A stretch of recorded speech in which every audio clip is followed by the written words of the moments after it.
जय डुग्गर, जय डोगरा, जय हिंद।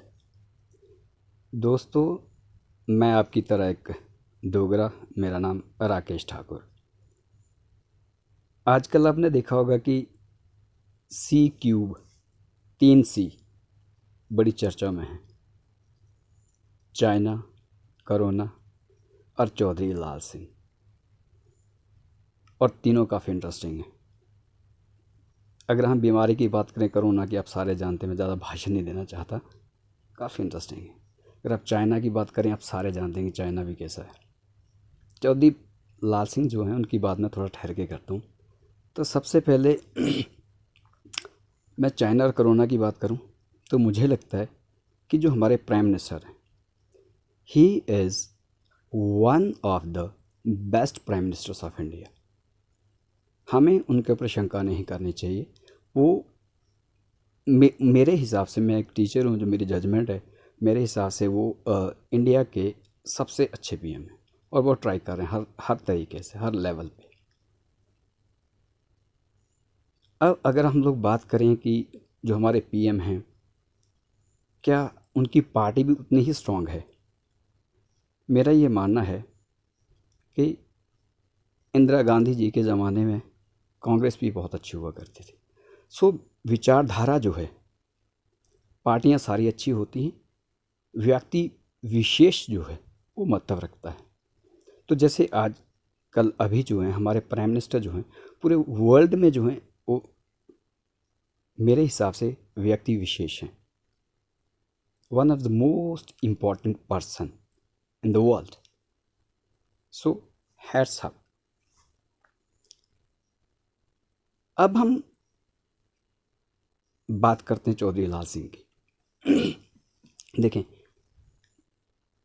एक हैशटैग आजकल शुरू है, आई सपोर्ट चौधरी लाल सिंह।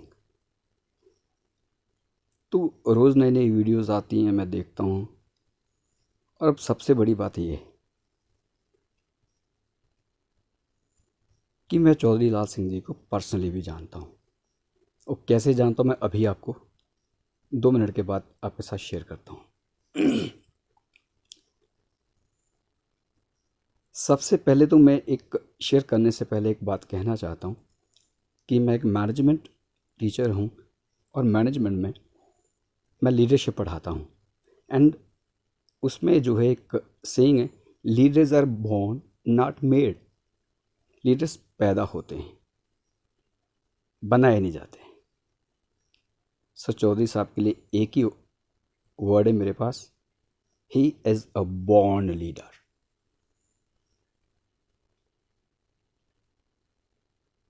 मैं आपको एक छोटी सी बात बताता हूँ। मुझे बैंक से लोन लेना था डेयरी फार्म के लिए। मेरे पास चौधरी साहब का नंबर था। अब मेरे पास क्यों था? मैं कोई उनका पर्सनली उनके साथ कोई ऐसे लिंक नहीं था कि मेरा उनके पास इसलिए नंबर था। चौधरी साहब का नंबर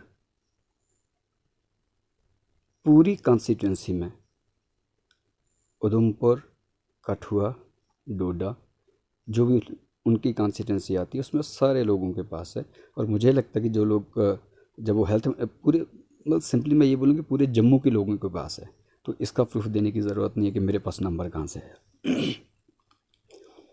मुझे लोन लेना था, मेरा लोन सैंक्शन नहीं हो रहा था। मैंने चौधरी साहब को फ़ोन किया। चौधरी साहब दिल्ली में थे और असेंबली चल रही थी। मैंने फ़ोन किया, मैंने बोला सर चल बनना। मैंने बोला कौन बोल रहा है? तो मैंने बोला कि मैं राकेश बोल रहा हूँ, महानपुर से, चुनेरा से बोल रहा हूँ। तो उन्होंने बोला चुनेरा से किसके घर से बोल रहे हो? मैंने बोला कि मैं श्री उत्तम सिंह जी का बेटा हूँ। तो उन्होंने बोला अच्छा, तुम कैप्टन कृपाल सिंह के भांजे हो? मैंने कहा जी सर। तो उन्होंने हाल चाल पूछा वो कैसे हैं।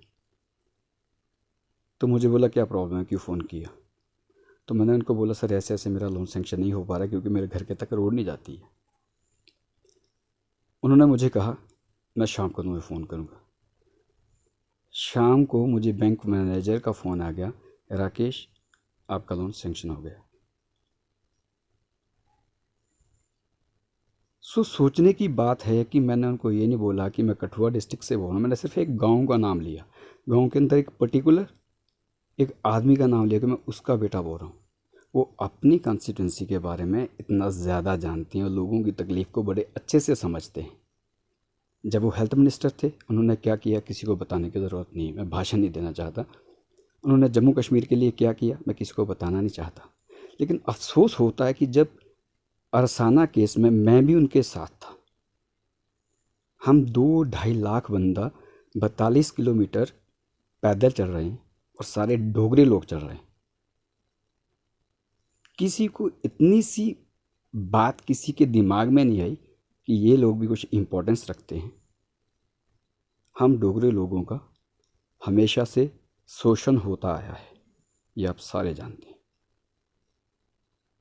लेकिन बात यह है कि अब किया क्या जाए।